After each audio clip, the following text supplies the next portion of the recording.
أعوذ بالله من الشيطان اللعين الرجيم بسم الله الرحمن الرحيم الحمد لله رب العالمين والصلاة والسلام على خير خلقه وخاتم الأنبياء والمرسلين محمد صلى الله عليه وآله وسلم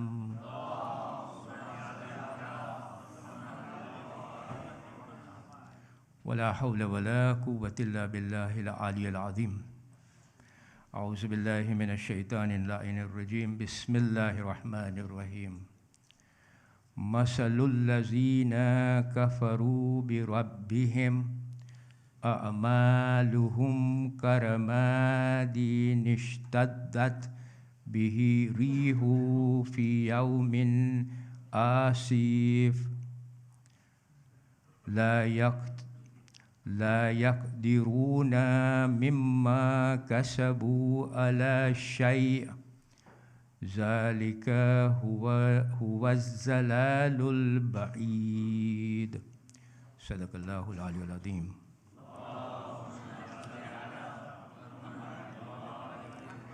તો આપણો subject matter છે સૂરત ઇબ્રાહીમ. ગઈકાલે આપણે વર્ષ નંબર 18ની ચર્ચા શરૂ કરી હતી. આજે આપણે એ ચર્ચાને કન્ટિન્યુ રાખશું અને ઇન્શાલ્લાહ આપણે એ ચર્ચાને આપણે પતાવશું આજે ઇન્શાલ્લાહ. તો આપણે ગઈકાલની ચર્ચામાં જોયું કે અલ્લાહ સુબહાન વ તઆલા વર્ષ 18માં કાફિરોના નેક અમલોની વાત કરે છે અને એમાં આપણે જોયું કે અલ્લાહ સુબહાન વ તઆલા કહે છે કે જે લોકો અલ્લાહ સુબહાન વ તઆલાને ઇનકાર કરતા હોય એ લોકોના નેક અમલોનો દાખલો રાખ જેવો છે, એટલે કે એશિસ જેવો છે કે એક હવાથી એ રાખ ઉડી જાય છે ચારે કોર અને પછી એની કોઈ પણ નામો નિશાનીઓ નથી હોતી. આપણે એને ભેગું પણ નથી કરી શકતા.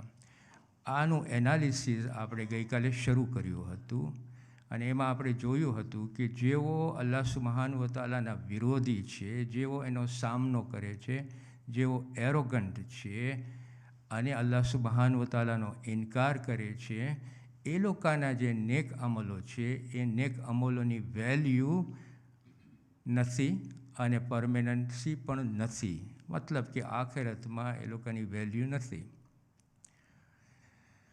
હવે આપણે એ પણ જોયું કે એ લોકોના જે અમલો છે એનું એક્ઝિસ્ટન્સ જે છે એ બહુ ટેમ્પરરી હોય છે. એનું જે ઇફેક્ટ હોય છે એ ઇલ્યુઝરી હોય છે. એટલે કે દુનિયામાં તમે જોશો કે એ લોકોનો અમલો થાય છે પણ એક ઇલ્યુઝરી રીતે આપણને બતાડવામાં આવે છે. It doesn't have the permanency. આપણે એ પણ જોયું કે એનું જે ઇફેક્ટ છે ઇલ્યુઝરી છે અને પછી એ રાખ જેવો એનો દાખલો છે કે રાખ જેવી રીતના ઉડી જાય છે અને નામો નિશાની નથી હોતી. એ લોકોના જે નેક અમલો છે એના નામો નિશાનીઓ નથી હોતા.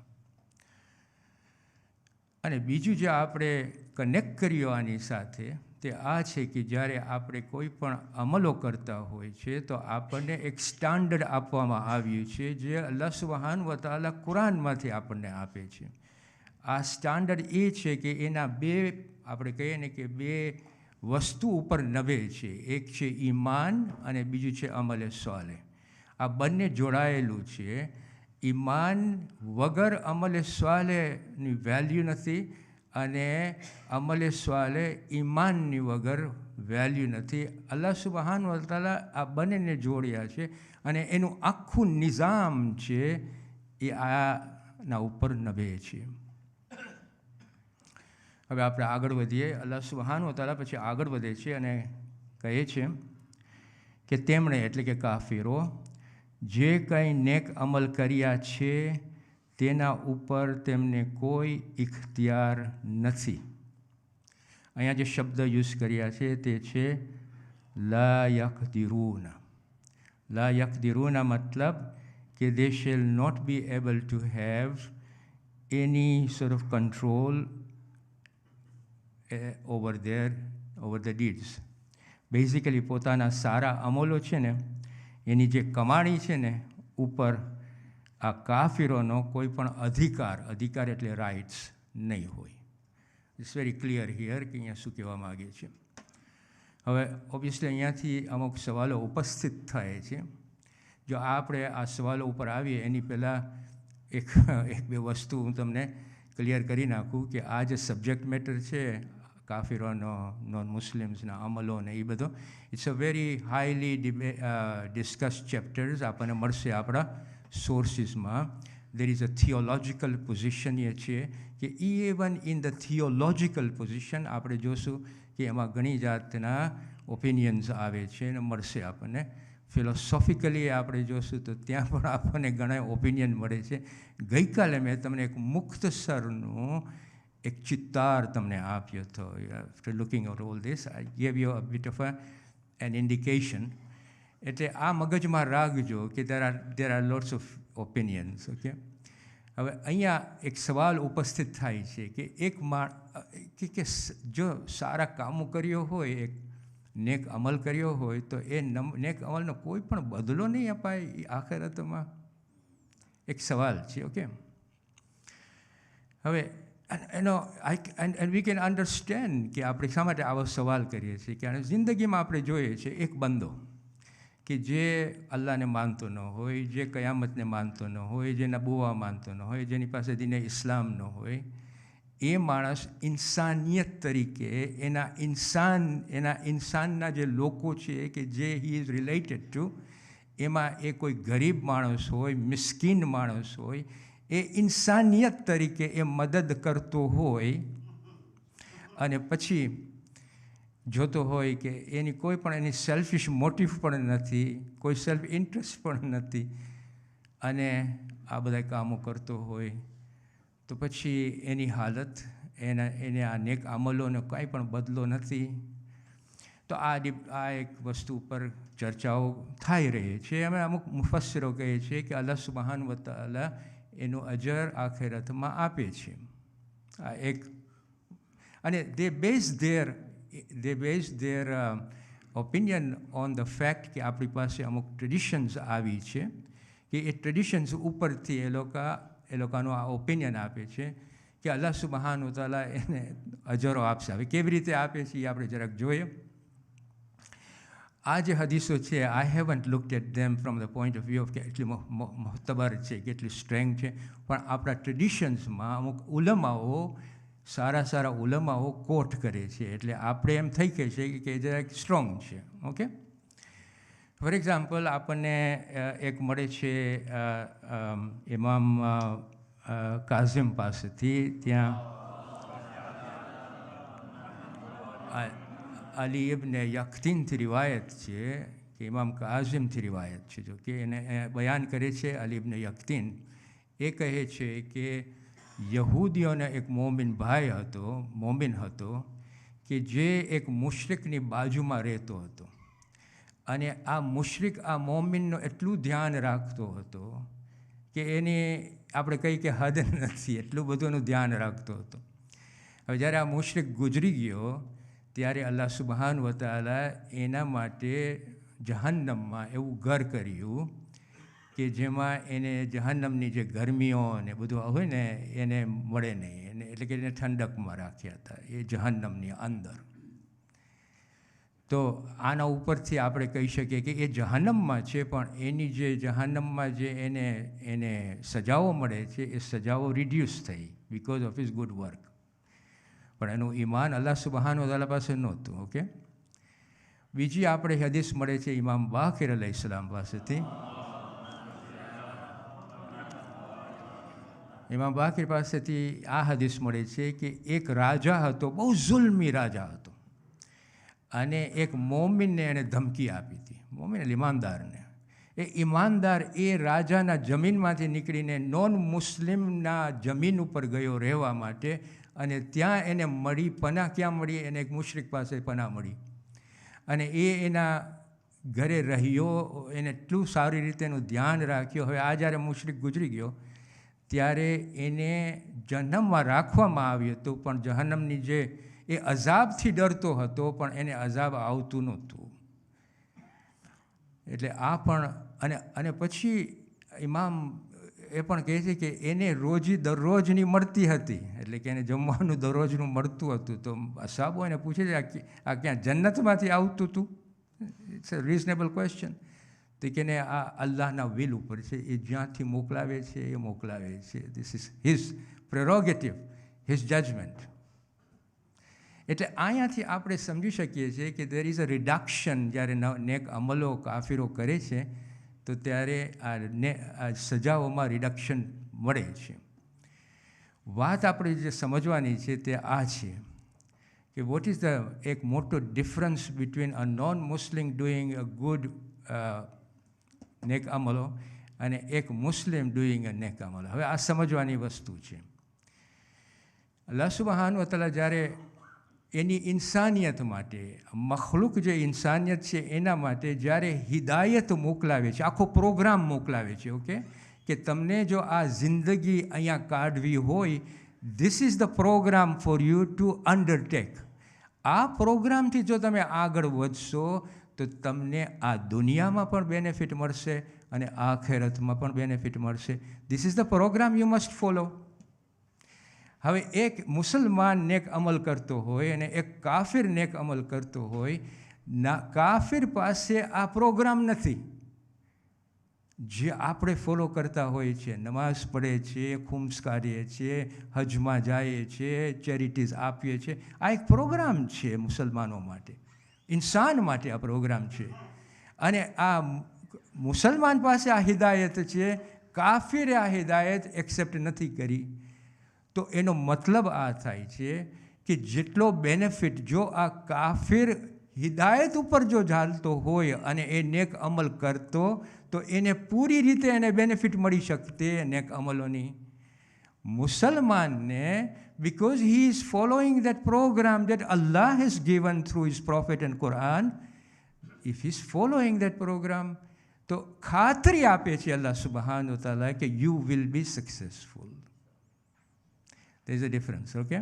બીજું અહીંયા જાણવાનું એ છે કે એક કાફિર જ્યારે એનો નેક અમલ કરતો હોય તો એની નિયત અલ્લાહ સુબ્હાનહુ વ તઆલા પાસેની બાજુમાં જવાની નથી, કારણ કે એ તો રિજેક્ટ કરે છે નહીં અલ્લાહને. એ રિજેક્ટ કરે છે એની કયામતને, એ રિજેક્ટ કરે છે એની આખેરતને, એ રિજેક્ટ કરે છે કે મને તારી પાસે આવવું પણ નથી, એ રિજેક્ટ કરે છે કે હું તારી પાસે દુઆ પણ નહીં માગું. પણ સારા કામ કરે છે તો આ ટ્રેડિશન્સ પ્રમાણે અલ્લાહ સુબ્હાનહુ વ તઆલા એને બદલો અહીંયા પણ આપે છે અને આખેરતમાં એની સજા ઓછી કરે છે. આ છે એને રિજેક્ટ કરે છે ઇવન ધેન આફ્ટર દેટ, આ ટ્રેડિશન પ્રમાણે, બિકોઝ થિયોલોજિકલમાં અમુક ઓપિનિયન છે. I am just quoting you from here. So આ બંને વસ્તુ આઈ હોપ કે આપણે સમજણી પડી હોય.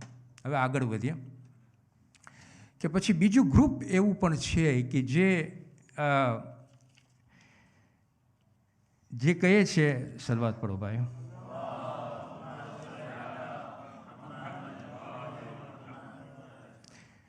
કે એ લોકો હક ઉપર આવ્યા નથી, એ લોકો દીનનું પણ કાંઈ જાણતા નથી, એ લોકોનો માહોલ સમજવાનો પણ એવો જ હતો કે એ લોકો દીન ઉપર આવી ન શકે, અને એ લોકોની શક્તિઓ પણ નથી કે એ માહોલ ચેન્જ કરી શકે. તો પછી આવા માણસોને એ લોકોનું સ્ટેટસ શું છે?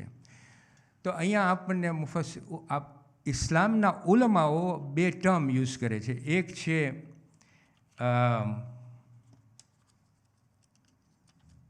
ભલાઈ ન જાય એટલા માટે, એક છે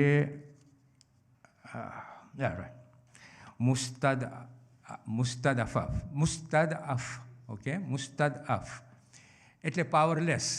આ માણસોને આપણે પાવરલેસ કહીએ છીએ. અને બીજો ટર્મ જે અલ્લાહ સુબ્હાનહુ વ તઆલા યુઝ કરે છે એ તે છે મુરજાઉના લી અમરિલ્લાહ.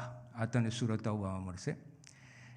તો આ બે ટર્મ યુઝ કરે છે આવા લોકો માટે, અને આ બંને ટર્મ કુરાનમાં છે, મુસ્તદઅફ અને આ જે છે મુરજાઉના લી અમરિલ્લાહ. એનો મતલબ આમ થાય કે જેમનો મામલો અલ્લાહ સુબ્હાનહુ વ તઆલાના હુકમ પર રોકાયેલો છે. Okay, we have to understand કે કેવી રીતે આ બંને ટર્મ્સ આપણને કુરાનમાં મળે છે. તો આ જે પહેલો ટર્મ છે મુસ્તદઅફ, એ આપણને મળે છે સૂરે નિસા, verse number 97, verse number 98, verse number 99. આ જાણવા જેવું છે. અને I am going to read it out, કારણ કે શું છે કે આમાંથી આપણને એક્સપ્લેનેશન મળે છે કે આ લોકોનું સ્ટેટસ કઈ રીતના નક્કી થાય છે. જ્યારે ફરિશ્તાઓ તે લોકોનો રૂહ કબ્ઝ કરવા આવશે ને, ત્યારે જેમણે પોતાના પર જુલમ કર્યો છે, પોતાના પર જુલમ કર્યો કે તે કેમ દીને ઇસ્લામ, કેમ આટલા બધા તમે ગુનાઓ કર્યા છો, દેટ્સ મતલબ એ થાય છે એને. અને જે અલ્લાહ સુબહાન વ તઆલાની નાફરમાની કરી છે તેમને કહે છે આ ફરિશ્તાઓ, તમે કેમ આવા ખરાબ અમલો કરીને આવ્યા? તમારી પાસે રસૂલો નહોતા આવ્યા, તમારી પાસે કિતાબ નહોતી આવી? આ ફરિશ્તાઓ પૂછે છે. ત્યારે તે લોકોનો જવાબ આવો હશે કે અમે જમીન પર વીક હતા, મુસ્તઝઆફીન. ઓકે, આ શબ્દ યુઝ થયો છે. એટલે અમે દીનના અહકામો શીખી ન શક્યા અને એના ઉપર અમે અમલ પણ ન કરી શક્યા. ધીસ વોઝ ધેર એક્સક્યુઝ નાઉ. ત્યારે ફરિશ્તાઓ કહે છે કે શું અલ્લાહ સુબહાન વ તઆલાની જમીન પોળી ન હતી? તમે હિજરત ન કર્યા? અને પછી કહે છે કે જ્યાં તમે ઇલ્મ અને અમલ હાસિલ કર્યા હોત. પછી કહે છે, નાઉ આફ્ટર ઇન્ટરોગેટિંગ, કે આમાં તમારો વાંક છે અને તમે સજાને લાયક છો. હવે આ લોકોનું હવે ઠેકાણું જહન્નમ છે અને જહન્નમ બહુ ઘણી ખરાબ જગા છે. ઇમિડિયેટલી આફ્ટર દેટ, વર્સ 97માં અલ્લાહ સુબહાન વ તઆલા ફરમાવે છે, જેઓ ખરેખર એટલા કમજોર અને વીક હતા અને વાતાવરણ એવું હતું, એ લોકો જ્યારે ત્યાં રહેતા હતા, કે એ લોકો કોઈ પણ દીનનું મામલો હાંસલ ન કરી શક્યા. આ વર્સ 97. then he goes on to verse 98 અને કહે છે, આવા લોકોને અલ્લાહ સુબહાન વ તઆલા માફ કરી દે. તેમની પાસે કોઈ રસ્તો ન હતો કે પોતાના ગુનાહને આ માહોલથી બચાવી શકે. ત્યાં 3 વસ્તુઓ, વર્સ 97, વર્સ 98, વર્સ 99. ફર્સ્ટ ધ ઇન્ટરોગેશન, ન કર્યા તમે કેમ? આટલા ગુનાઓ કરીને આવ્યા છો. શું કહે છે? ઓહો, we have to find N excuse, અમે એટલા વીક હતા, અમે કાંઈ ન કરી શક્યા. તો ફિરિશ્તા શું કહે છે? જમીન આટલી નાની જ રાખ્યા હતા તમારા માટે? આટલી પોળી જમીન છે, કેમ તમે હિજરત ન કર્યા? તમારો વાંક છે. સો that's one group. Second group, accepting that there are people who are finding it, do find it very difficult. એમાં માણસોએ આવી જાય છે, બાઈઓ પણ આવી જાય છે અને બચ્ચાઓ પણ આવી જાય છે. આ લોકો really deserving of Allah subhanahu wa ta'ala's mercy, અને અલ્લાહ સુબહાન વ તઆલાની મર્સી 97 પછી એશ્યોરન્સ આવે છે કે આ લોકો deserving of his mercy. So this is one. બીજો જે ટર્મ છે, જે છે શું છે? મુરજવના લી અમરિલ્લાહ. એ જે ટર્મ છે તે આપણને, એનો મતલબ કે આ લોકોનું ડિસિશન અલ્લાહ ઉપર હવે રોકાયેલું છે. ઓકે, અને સૂરે તૌબામાં 109મી આયતમાં અલ્લાહ સુબહાન 106 અલ્લાહ સુબહાન વ તઆલા કહે છે, તેમાંથી અમુક એવા છે કે જેમનો મામલો અલ્લાહ સુબહાન વ તઆલાના હુકમ પર રોકાયેલો છે. મતલબ કે આ લોકો રાહ જોઈ રહ્યા છે કે અલ્લાહ સુબહાન વ તઆલા તેમના વિશે શું હુકમ આપશે. આયત પછી આગળ જાય છે, અલ્લાહ સુબહાન વ તઆલા અલ્લાહ સુબહાન વ તઆલા જો ઈચ્છે તો તેમને સજા આપે અથવા તેમને માફ કરી દે. અલ્લાહ સુબહાન વ તઆલા જાણનાર છે ને હિકમતવાળું છે. This is related to pre-Islam. ઇસ્લામ જ્યારે શરૂ થયું ને, આઈ થિંક આપણે 5th ઇમામથી આનું ઇન્ટરપ્રિટેશન અપાય છે કે જ્યારે ઇસ્લામ શરૂ થતું હતું ત્યારે આપણે ઇતિહાસમાં જોશું કે અમુક મુશરિકો અમુક પર્સનાલિટીઝને એ લોકો શહીદ કર્યા હતા, જેમ કે જનાબે હમઝા અને એવા પર્સનાલિટીઝ. પછી એ લોકો મુસલમાન બન્યા. હવે આ લોકોની વાત થાય છે કે આ લોકોના ઉપર હુકમ શું છે, આ લોકો ક્યાં જશે? તો અહીંયા પછી ધીસ ઇઝ ધ શબ્દો જે છે કે આ લોકોનું ફેઇટ નાવ રોકાયેલું છે અલ્લાહ સુબહાન વ તઆલા ઉપર. અલ્લાહ સુબહાન વ તઆલા ઉપર જે અલ્લાહ સુબહાન જે ડિસાઇડ કરે ને એ કરે. સો અહીંયા at the end of the day આપણે ઇન્ટરપ્રિટેશન કરશું, આપણે ટ્રેડિશન જોશું, આપણે કુરાન ઇન્ટરપ્રિટેશન, અલ્ટિમેટલી અલ્લાહ સુબહાન વ તઆલા રહમાન અને રહીમ છે. It is his judgement that counts. અહીંયા ઇન્ડિકેશન્સ આપણને આપે છે કે તમે જો મેક્સિમમ બેનિફિટ લેવું હોય તો મારી જે હિદાયતનો પ્રોગ્રામ છે ને એના ઉપર તમે ચાલો. અલ્ટિમેટલી મને આ કન્ક્લુડ કરવું છે. અહીંયા it's very important to understand concluding thoughts here. જો આપણું જે સાલ્વેશન જે છે ને અને આપણું જે સજાઓ પનિશમેન્ટ ના ડિગ્રીઝ અને લેવલ હોય છે. જ્યારે આપણે આ બધું લિટરેચર આપણે જોશું ને તો આપણને મળશે કે એના ડિગ્રીઝ હોય છે અને એના લેવલ હોય છે. સાલ્વેશન લોકો બધા સેમ લેવલ ઉપર નથી. જેઓ જન્નતમાં છે એ બધા સેમ લેવલ ઉપર નથી, અને જેઓ જહન્નમમાં છે એ લોકો પણ સેમ લેવલ ઉપર નથી. જન્નતના લેવલ જે છે, જે જન્નતમાં જાય છે એ જન્નતના લેવલ ઉપર જાય છે, એને આપણે કહીએ છીએ દરજાત. અને આપણી કોશિશ કઈ હોવી જોઈએ કે આપણે સૌથી પહેલો અહીંયા નીચે નહીં ઉપરના જાય, બરાબર કે નહીં? આ દરજાત આપણો હંમેશા કોશિશ ત્યાં હોવી જોઈએ. જહન્નમના લેવલ નીચે જાય છે, એને કહે છે દરકાત. ત્યાં નહીં જતા. દરકાત સૌથી નીચેનો લેવલ છે, એમાં જે જાય છે ઇઝ ઓલમોસ્ટ પરમેનન્સી દેર. બાકીના જે લેવલ છે એમાં દેર is a possibility of it coming out, I don't know. પણ આ લેવલો છે, દેર is a meaning behind it, I suppose. બીજી વસ્તુ જે આપણને ધ્યાનમાં રાખવાની છે એ કે એવું નથી કે બધાએ જે જન્નતમાં જાય છે એ પહેલેથી જન્નતમાં જ ગયા હતા. નહીં, જન્નતમાં પછીથી આવ્યા છે. એ લોકોને બરઝખમાં અમુક પનિશમેન્ટ મળી ગઈ અને ત્યાંથી પછી અલ્લાહ સુબહાન વ તઆલા એની મગફિરત અને એની મરસીથી એને જન્નતમાં નાખે છે. કારણ કે બરઝખમાં એ લોકોએ જે અમુક કામો કર્યા હોય ઈમાનદારો, એ લોકોને પનિશમેન્ટ મળી ગઈ હોય પછી જન્નતમાં જાય છે. અને એવું નથી કે બધા જહન્નમમાં ઇટર્નિટીમાં રહેશે, એવું પણ નથી. હવે આપણે ઈમાનદારો જે છે ને એની કોશિશ હંમેશા આ હોવી જોઈએ કે આપણે જે હિદાયત આપણને અલ્લાહ સુબહાન વ તઆલા આપી છે, જે કુરાન આપ્યું છે, આ કિતાબ જે આપણી પાસે છે, અને જે કિતાબની સમજણી આપણને રસૂલ ખુદા સલ્લલ્લાહુ અલૈહિ વસલ્લમે આપી છે અને એના અહલુલ બૈતે આપી છે, એ સમજણી લઈ, એ હિદાયતની સમજણી લઈને આપણે પૂરી કોશિશ કરીએ કે એના ઉપર આપણે ચાલીએ, જેથી અલ્લાહ સુબહાન વ તઆલા પોતે આપણને ખાતરી આપે છે કે જો આના ઉપર ચાલશો યુ વિલ બી સક્સેસફુલ. એટલું જ નહીં, આપણને શફા પણ મળશે ત્યાં. That's another thing. I haven't come to that. હું ખાલી આ 18મી આયતનું જ ડિસ્કશન કર્યું. પણ યુ હેવ ટુ અન્ડરસ્ટેન્ડ કે there is a huge discussion બેકગ્રાઉન્ડમાં છે. કાલ સવારે તમે મને આવીને કહેતા નહીં પણ તું આમ બોલ્યો અને આ મૌલાના આમ બોલ્યા હતા અને આ મૌલાના આમ બોલ. ભાઈઓ, તમે મૌલાને પૂછી લ્યો કે છે ડિસ્કશન આવું બધું જોઈએ, તમને હા પાડી દે તો પછી આ ડિસ્કશન કરવાની મારી સાથે જરૂર નથી. અસલામુ અલૈકુમ વરહમતુલ્લાહિ વબરકાતુહુ.